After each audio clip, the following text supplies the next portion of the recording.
sobreviventes em livros, desejo que esteja tudo bem com todos. A tradição de contar histórias sempre foi um hábito no decorrer da história humana, da história do homem. No início, elas eram transmitidas apenas oralmente, garantindo assim a perpetuação das línguas tribais. E só há aproximadamente 4.000 anos é que o homem começou o registro escrito de suas histórias fantásticas, fabulosas, maravilhosas. Através das lendas, mesmo quando não há escrita, os homens transmitiam muito mais do que simples histórias retiradas da imaginação. Eles transmitiam a cultura de seus próprios povos. As sagas medievais islandesas são um grande baú repleto de tesouro a ser encontrado no fim do arco-íris da literatura mundial. Integrantes do gênero literário conto, só que um pouco mais curtas, as sagas transmitem os fatos históricos do povo nórdico de forma muito romanceada. Uma espécie de ficção histórica, ou seja, lendas e episódios históricos ocorridos logo após os vikings aportarem e colonizarem uma ilha até então desabitada, totalmente erma, uma verdadeira terra de fogo e de gelo, a vulcânica Islândia. De fato, as sagas foram escritas alguns séculos depois, escritas, formando um almanaque do tipo, quem conta um conto aumenta um ponto. Repleta de aventuras de deuses, heróis e monstros. Só que as sagas de hoje são as mais realistas, as mais próximas dos fatos históricos ocorridos na Islândia. Mas antes do nosso dedinho de prosa, cheio de histórias sobre os incríveis povos nórdicos, suas tradições e cultura, vocês já sabem, vocês vão se inscrever aqui no canal, curtir o trabalho da gente, comentar e compartilhar o vídeo com seus filhos, familiares e amigos e acessar os nossos conteúdos no Instagram, @Sobrevivência em Livros. Sobreviventes, antes do nosso dedinho de prosa, é muito importante saber que os conceitos de povos nórdicos são completamente diferentes, para não dizer equivocados, do que acreditamos ser todos os vikings. Os nórdicos eram o povo em si, camponeses, agricultores, plantadores, ferreiros, leiteiros, pescadores, os curadores e até os nobres, enquanto os vikings formavam o destacamento militar, que defendia a comunidade, explorava demais localidades e que bem mais tarde, séculos mais adiante, iria navegar, invadir, saquear e conquistar outras regiões fora da península da Escandinávia, como o norte da Inglaterra e outras ilhas, as ilhas Faroe, Islândia, Irlanda e Groenlândia, até chegar no Canadá. Os que atracaram no Canadá, na verdade, eram nórdicos que já estavam estabelecidos havia anos na Islândia. Então, eram os nórdicos que saíram da Islândia e foram até o Canadá. Então, podemos afirmar que os vikings eram nórdicos, mas nem todos os nórdicos eram vikings. É preciso ter muito cuidado para não misturar os Drakars. Então, com essa diferença bem clara na mente, durante muitos séculos, os nórdicos viveram grandes dificuldades para ararem as terras inférteis e obterem alimentos na Escandinávia. E a península da Escandinávia é formada pela Noruega, Suécia, Finlândia e também a península da Jutlândia ou Jutland, onde fica a Dinamarca. Na história nórdica, aqueles foram árduos tempos de enormes privações e vicissitudes que desesperaram os agricultores, viajantes, chefes e líderes tribais e reis obrigados a equilibrar as situações como pobreza, traições, assassinatos, mal-entendidos e a sempre presente rivalidade de sangue, muitas vezes sem importar, sem interessar o grau de parentesco entre os combatentes.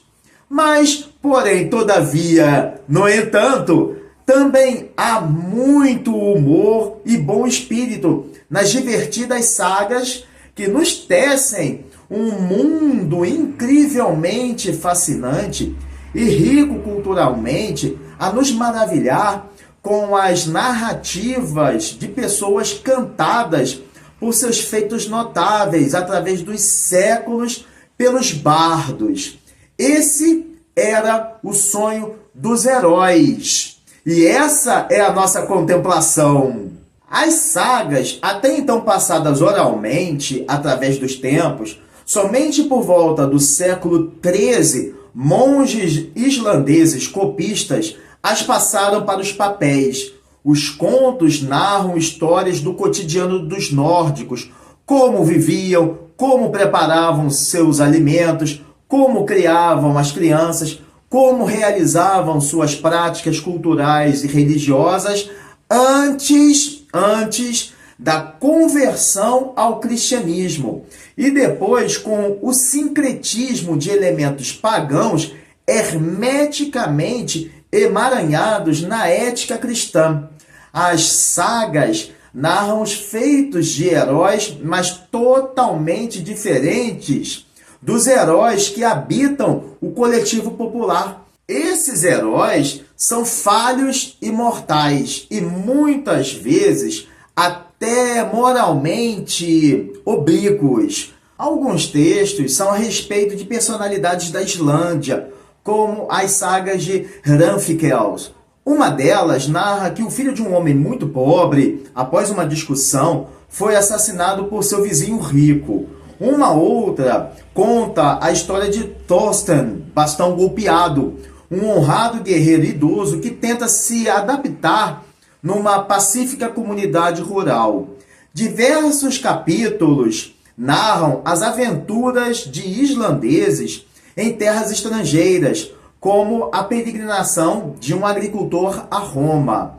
Verdadeiras, ou do tipo quem conta um conto, todas essas lendas fascinantes são cheias de emoções humanas, sofrimento e dignidade ocorridos em épocas de grandes e profundas necessidades e transformações para um estilo de vida bucólico muito mais pacífico.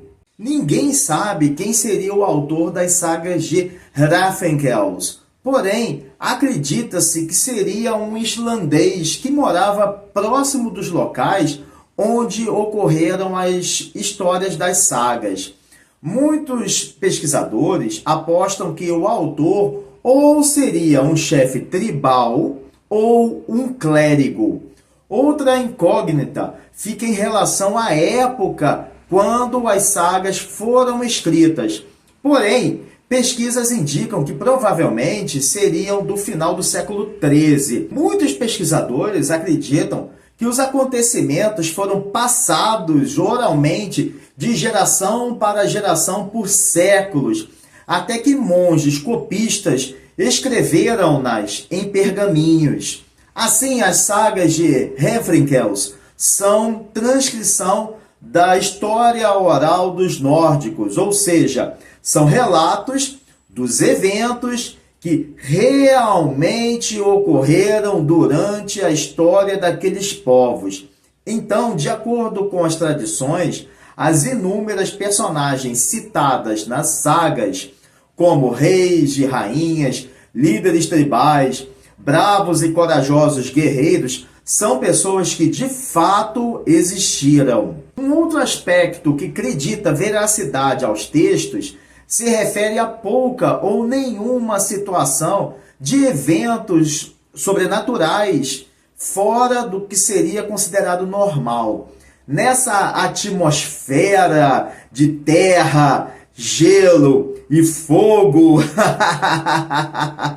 a lógica realista dos contos faz sentido e é, além de aceitável, como as histórias de quaisquer outros povos. Sobreviventes. As sagas de Hrathfingels é uma das mais antigas dos islandeses. Esses textos narram a história de lutas entre chefes tribais e agricultores que ocorreram no leste da Islândia, no século X. A personagem principal é um dedicado devoto de Freyr, que era o deus da prosperidade, das boas colheitas e da agricultura, e também dos casamentos e da fertilidade, da alegria e da paz. As sagas se referem ao jovem Hrathfingels, que depois de sofrer uma derrota, humilhação e destruição do seu templo, decepcionado se torna ateu. Bem, vamos à história. Ela começa por volta dos anos 900, quando um dos primeiros colonizadores da Islândia, o norueguês Halfdur, atracou na costa leste com o seu filho Hrathfingel, que na época tinha 15 anos. Logo de início, o rapaz recebeu a permissão do seu próprio pai para estabelecer o seu assentamento. Hrathfingel escolheu um vale como sede para sua fazenda e o chamou de Aðabol, que significa casa nobre. O pio da águia, que anos depois seria conhecido como Hrathfingelsdor, ou o Vale Hrathfingel. Algum tempo depois, Hrathfingel construiu um grande templo em homenagem ao deus Freyr, onde aconteceriam as suntuosas cerimônias de sacrifício, e dedicou seus melhores bens, gado e o seu cavalo Freyfashi ao deus, alertando a todos que mataria qualquer um que andasse no cavalo sem permissão. Hrathfingel, que passou a ser conhecido como Freysgod. God é uma palavra que designa, que intitula o líder espiritual, um título para líder espiritual. Então, a tradução seria líder espiritual de Freyr.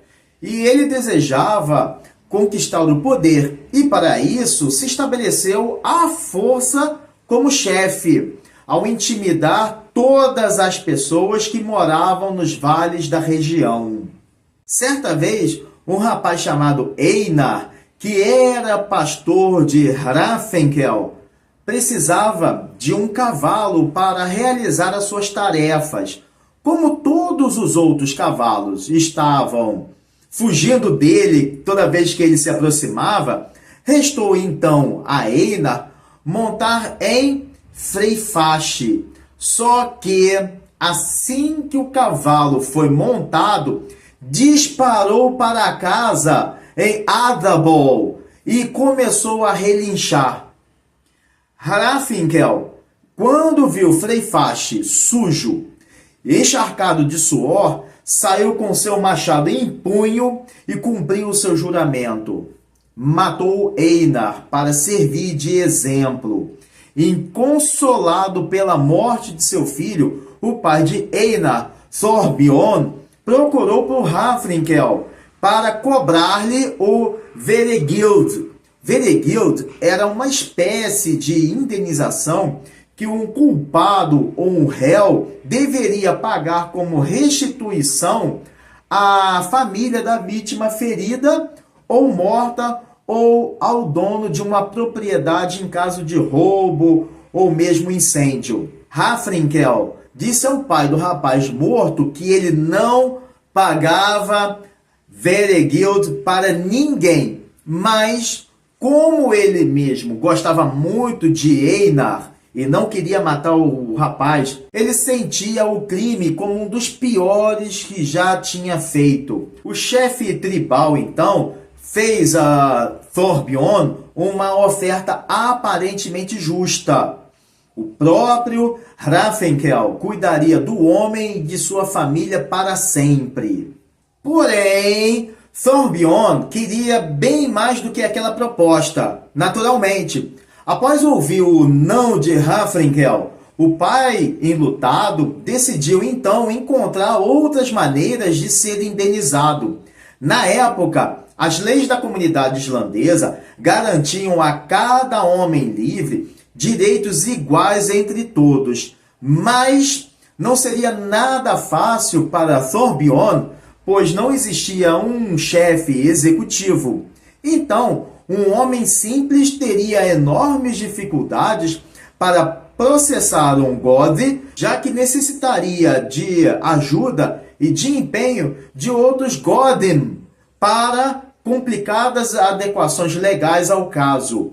E em caso de sucesso na Assembleia do Povo, para que fizesse se cumprir o veredito. Thorbjorn partiu em busca de quem poderia ajudá-lo em sua causa. Quem poderia ser o seu advogado?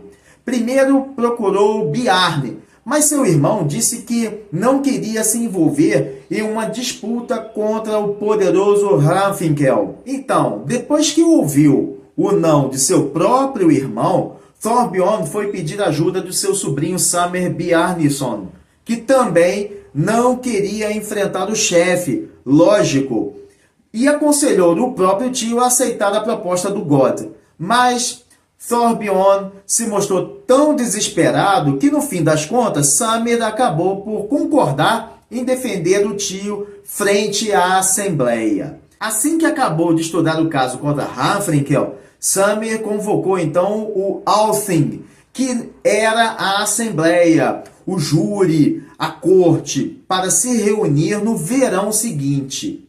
Na data marcada, ao chegarem na Assembleia, Samer e Thorbjorn perceberam que não havia nenhum grande chefe disposto a ajudá-los. Tomado de emoção e impotência, Thorbjorn propôs desistir da contenda.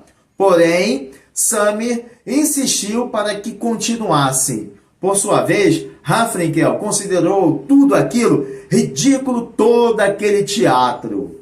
Mas, como Forset, o deus nórdico da justiça, nunca dorme, Samer e Thorbjorn viram um amigo presente na Assembleia, o jovem aventureiro Thorkel Fjortason, de Vesfjords, que se comoveu com a dramática situação e decidiu pedir a intervenção de seu irmão Thorgeir, um poderoso chefe que estava na corte.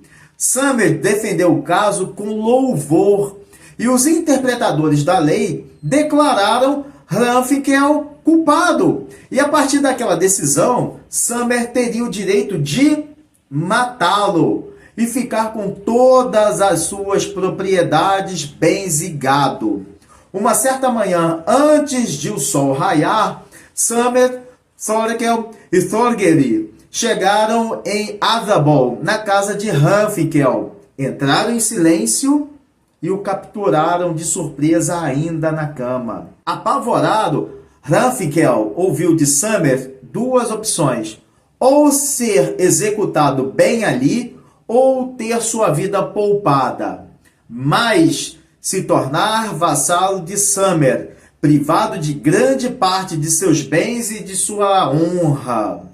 Sem pestanejar, claro que Hrafnkel optou por viver. Só que Thorkel alertou que ter poupado a vida de Hrafnkel poderia custar muito caro a Samer. Quando Samer foi morar em Adabol, deu uma festa regada a bebida a embriagar de vista, ou melhor, de estômago. um delicioso banquete e muita música com a presença de todos os moradores da aldeia. Entre horns de cerveja, chifres de cerveja e partes devoradas de servos, os moradores saudaram Hail Summer, Hail Summer, Hail Summer e o aclamaram o novo chefe tribal.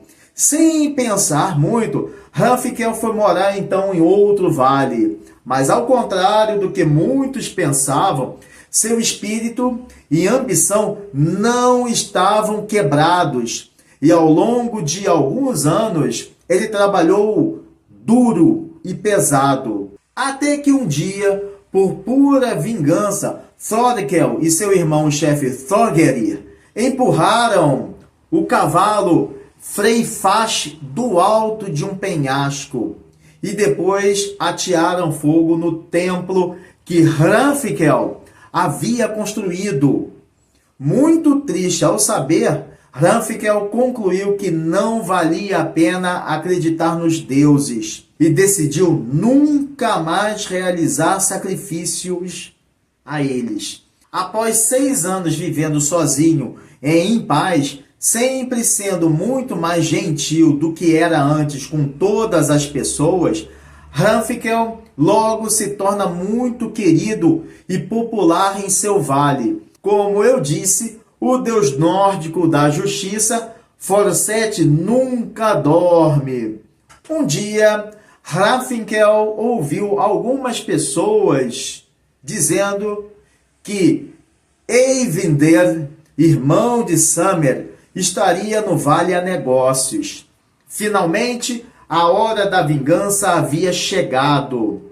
Imediatamente, o ex-chefe juntou homens de confiança para atacar Eyvindir. Só que Summer foi avisado sobre a emboscada e, sem perda de tempo, partiu com aliados para defender o irmão. Mas era tarde. Eyvindir estava morto. Após viajarem durante o dia, Summer e seus vassalos precisaram parar para o descanso. O sol nem havia nascido, vejam bem, o sol nem havia nascido quando Hrunfkel e sua tropa surpreenderam Summer ainda dormindo. Após dizer que havia matado Eyvindir, o ex-chefe ofereceu a Summer a mesma proposta que havia tido 6 anos antes. Tal qual Hrunfkel, Summer também preferiu viver e sem receber qualquer Veregild pela morte do irmão. Humilhado, Summer então viajou para o oeste da Islândia com a esperança de Thorkel e Thorgeir se juntarem a ele em busca de vingança. Mas os dois irmãos lhe disseram que ele, Summer, era o único responsável por tudo, pois deveria ter matado Hrunfkel quando teve a chance. E ainda lhe negaram aliança em mais uma guerra contra Hrunfkel. Por outro lado, Thorkel e Thorgeir convidaram Summer para morar na região. Porém, se sentindo ainda mais impotente, ele preferiu retornar para casa, onde viveria como um amargurado vassalo de Hrunfkel pelo resto de sua vida, sem jamais ter conseguido realizar a sua vingança. Já Hrunfkel voltou para sua antiga casa em Adalbol, onde, por ter passado a viver de forma pacífica e muito gentil no trato com as pessoas, foi aclamado mais uma vez o chefe tribal, e sendo ainda mais respeitável e honroso até o seu último dia de vida. E seus filhos seguiram também o legado do pai. Eles foram igualmente aclamados chefes, viveram de forma ainda muito mais honrosa, edificando entre gelo e fogo uma Islândia, a mais pacífica entre todas as nações nórdicas por todos os séculos, até os dias de hoje, até os dias de hoje, século 21. Essa é uma belíssima história que conta, que nos narra a história da Islândia. Maravilhosa essa saga. A mensagem que a saga transmite é a história de um homem que conclui, que percebe que o verdadeiro alicerce do poder não está na troca de favores dos deuses, mas na lealdade dos seus subordinados e aliados, os seus vassalos.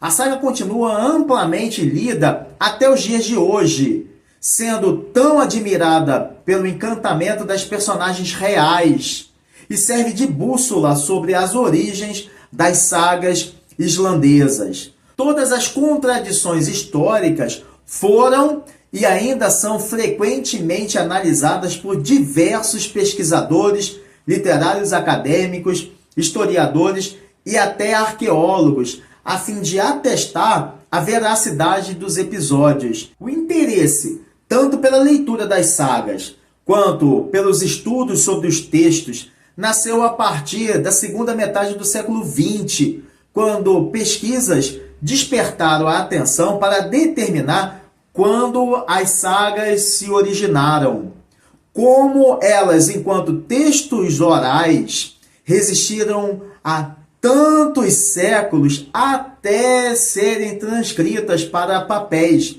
e distinguir quais eram os fatos históricos e culturais, como rituais religiosos pagãos, como sacrifícios também, e quais eram lendas e folclore. Os primeiros livros publicados de várias sagas surgiram em Copenhague, capital da Dinamarca, em 1839, fazendo o público borbulhar e explodir como geysers de interesses. A partir de então, outras edições ocorreram em 1902 e no ano seguinte, aumentando muito na década de 1950. Já especificamente as sagas de Hraðfinkels foram diversas vezes publicadas e traduzidas para diversos idiomas, entre eles inglês, francês, português, italiano, espanhol e alemão,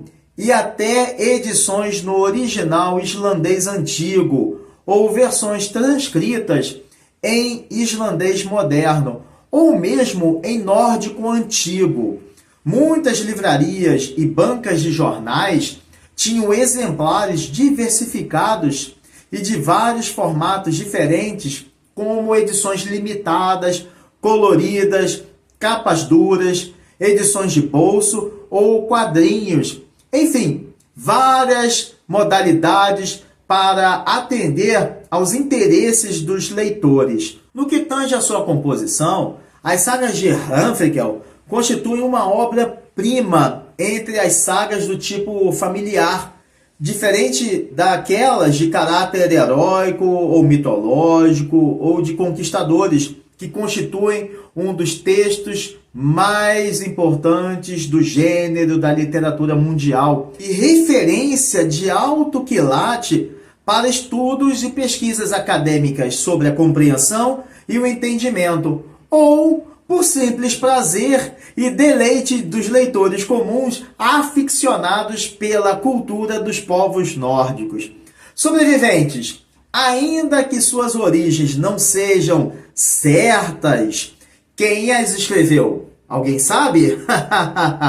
As características e temáticas fazem das sagas de Hraðfinkels um verdadeiro tapete mágico a voar, ou melhor, um dracar maravilhoso a navegar por uma miríade de teorias sobre as origens das demais sagas islandesas. Ninguém duvida de que as sagas medievais da Islândia sejam um enorme baú de tesouro no fim do arco-íris da literatura mundial, da literatura universal.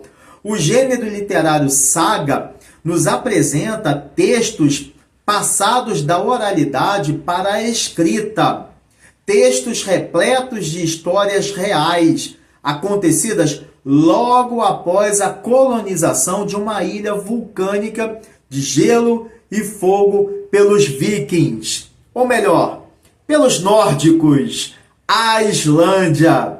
Só que, se os leitores estão em busca de deuses, monstros e heróis, não vão encontrá-los nas sagas de Hrafnkels, já que elas são muito mais realistas, com imagens e linguagens ricas, sejam do ponto de vista literário quanto do histórico, uma vez que apresentam uma enorme gama de informações, como o culto ao deus Freyr, que certamente teriam sido roídas pelo rato, caso não fossem transcritas para pergaminhos e papéis.